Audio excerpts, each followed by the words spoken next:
Salve galerinha do mal, review do capítulo 692. Mano, que capítulo bom, velho. Eu sou Gessé, como sempre, é um prazer estar aqui, velho, pra falar desse mangá que eu tanto amo.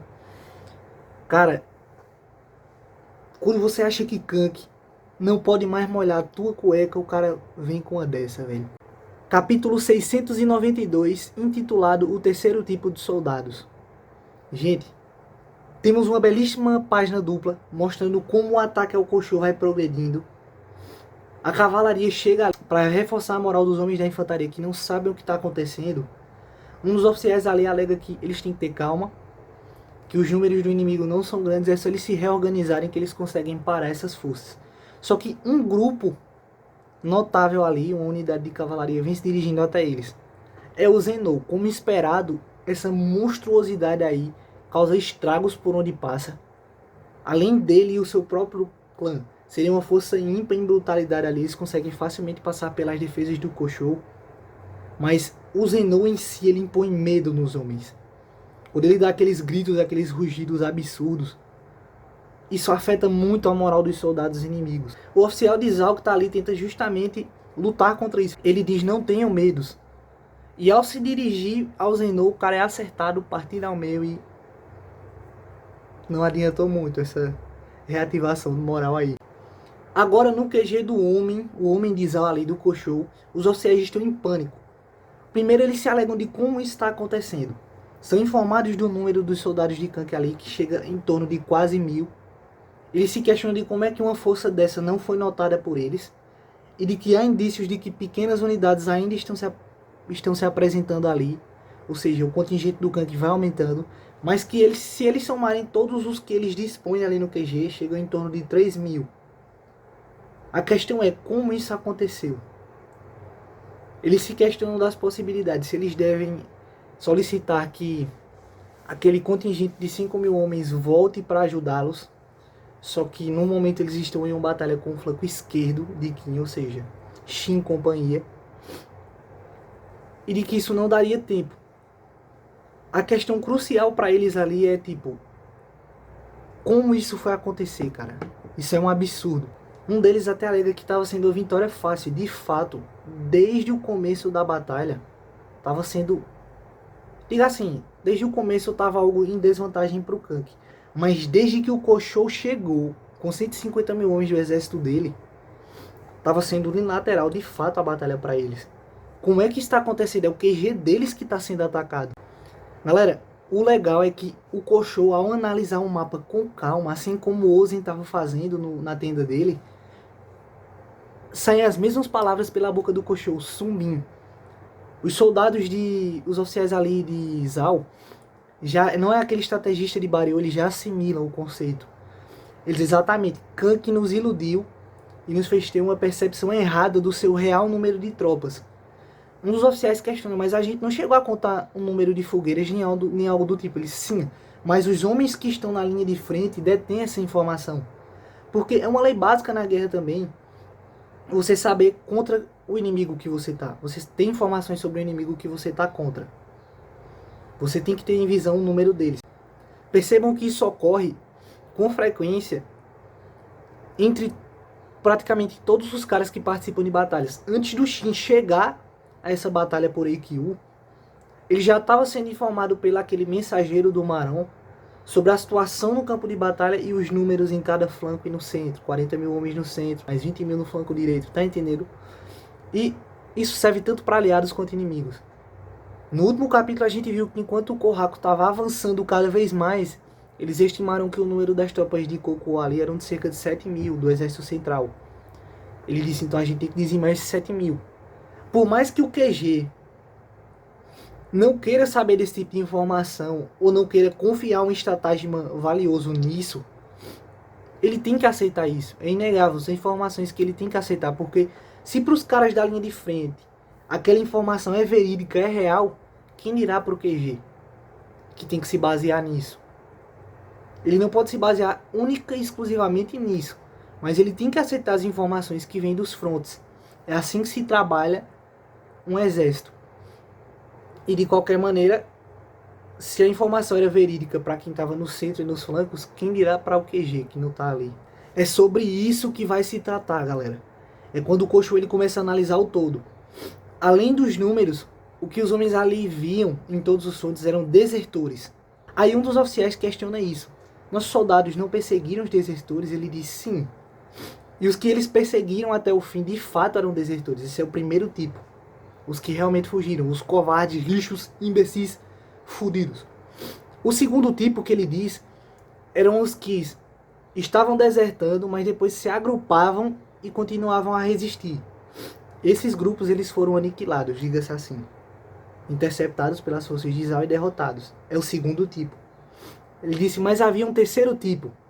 Os que estavam fugindo, mas se agrupando e se escondendo em algum local. O que é interessante é que como a batalha era um avanço frenético para as tropas de Zal, e eles consideravam ponderar tudo, detalhes como esses acabavam passando aqui e acolá. Ele usa até os peõezinhos para se basear ali, para a gente ter uma noção melhor. Enquanto a cada 2 deserdavam de verdade, 3 resistiam e um deles ficava escondido. À medida que as tropas de Zal avançavam cada vez mais, procuravam esses diferentes grupos e continuavam avançando perante as tropas de Qin, esses grupos foram passando a linha de frente deles, até um ponto onde passaram ilesos ali, escondidos e começaram a se organizar. Outros dos oficiais se questionam disso, mas a gente não devia ter percebido, são 1000 homens que passaram. Para quem tinha o triplo de força do exército Kank, em números eles deveriam ter visto. Mas eles cogitam justamente uma das vantagens do exército Kank. Se lealdade é uma desvantagem, se esconder, se camuflar é uma vantagem do caralho para um exército de bandidos. E foi isso que eles usaram. Os caras sabem se esconder. A lebre flamejante é uma tática magnífica de fuga. Quem dirá o que os caras não fazem para se esconder? Essa tática pelas forças de Kank já foi usada em Kokuyo contra o Keisha. Vocês lembram quando o Gakuei estava numa posição estratégica vantajosa? Com mais tropas ele encurralou o Zenou e o Raido, que não conseguiram receber reforços porque o Keisha atacou as unidades reservas de infantaria. E assim que Zenou e Raido ficaram encurralados, eles soaram a lebre flamejante, que é aquela tática de fuga. Ao fugirem, eles meio que passaram aquelas defesas de Zal, se reagruparam escondidos, depois de fugirem, conseguiram ir até a colina central que estava sendo fortificada, ia ser fortificada bem antes do que foi quando ela estava no final, e queimaram tudo ali, derrotaram a guarnição e queimaram todos os preparativos ali. A colina central voltou à estaca zero e depois permitiu uma grande batalha entre os exércitos centrais. O exército do Kank é absurdo nisso. Eles têm uma capacidade para infiltração, camuflagem que é ímpar. Koshou é um cara muito inteligente. É uma pena que ele não percebeu que Kank era uma mente superior a dele. Mas ele analisa num panorama geral. E quanto mais dimensão toma a coisa, mais absurda ela fica. Ele alega que, mesmo tudo isso tendo acontecido, se aqueles 5.000 homens estivessem no QG dele, eles teriam prevenido qualquer ataque. Koshou teria tipo quase 8.000 homens, quase 10.000 ali para proteger o QG dele. Ou seja, as forças de Kank não teriam aparecido ali. Mas uma luta de 3.000 para 1.000, ou até 1.500, que estão chegando mais tropas do Kank, é algo bem mais parelho. Ele alega que foi o fato de Ikkyu ter sido tomada pelo flanco esquerdo, o exército Risshin, que ele teve que direcionar esses 5.000 homens para interceptá-los e expôs o QG dele. Mas o que mais impressiona para os oficiais ali é o fato de, tipo, eles pensarem, então se a gente não tivesse perdido Ikkyu, isso não teria acontecido. Outro oficial se questiona de, então, se Kank deu a ordem dos homens desertarem. O Koshou diz, não, aqueles desertores de fato eram desertores. Mas Kank os usou nas estratégias mesmo sem ele saber.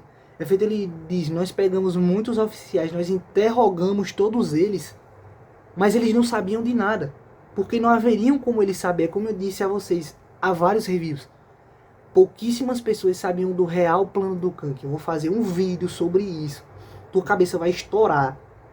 porque tu vai entender o escopo geral que eu e alguns caras do grupo a gente tava pensando nisso. E é absurdo. Basicamente o que vai ser tratado no vídeo aqui. EQ que o Shin tomou foi um presente para o Kank, mas não dependia exclusivamente disso a estratégia, porque Koshou estava querendo acelerar o fim da batalha e enviar tropas antes, de todo jeito. Mas que pouquíssimas pessoas sabiam do plano do Kank. Os únicos que souberam e foram mostrados saberem do plano foram o Raidou, ficou sabendo pelo Ojiko, e o Marão. Apenas esses. Oficiais, digamos assim. Mas o grosso das tropas não sabia. Pequenos grupos como o Zenou, o clã dele, e alguns soldados ali fiéis ao Kank foram alertados posteriormente. Mas o grosso foi alertado disso. O Koshou disse que desde o começo Kank estava preparando e imaginando que o tabuleiro seria desenvolvido dessa forma. Eles sabiam que haveriam desertores porque era uma proporção de 3-1. Eram 240 mil homens, soldados poderosos de Zhao, que tinham uma posição extremamente superior no flanco direito deles em EQ, contra 80 mil homens do exército Kank, um exército de bandidos. Eles sabiam que ia haver desertores e jogou todo o seu real plano em volta disso. Koshou vai mais além, ele diz não. Muito antes disso, desde o momento em que ele avançou impetuosamente dentro da linha de frente daqueles 3 grandes exércitos, eram Iotawa, Ozen e Kank. Desde o momento em que ele avançou impetuosamente para se tornar o nosso alvo, ele já havia imaginado essa situação. Ele nos iludiu desde o começo.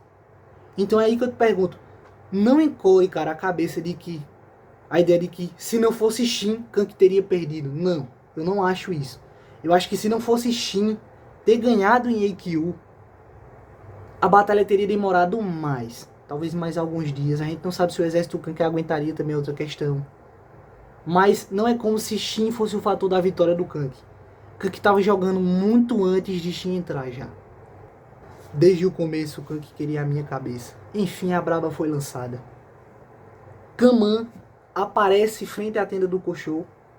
Alega que as tropas que estão atacando eles são muito fortes, já passaram a segunda linha, mas que eles ainda têm os números ao favor deles. E que se eles se organizarem, eles conseguem se retirar por alguma linha de fuga aí que eles têm.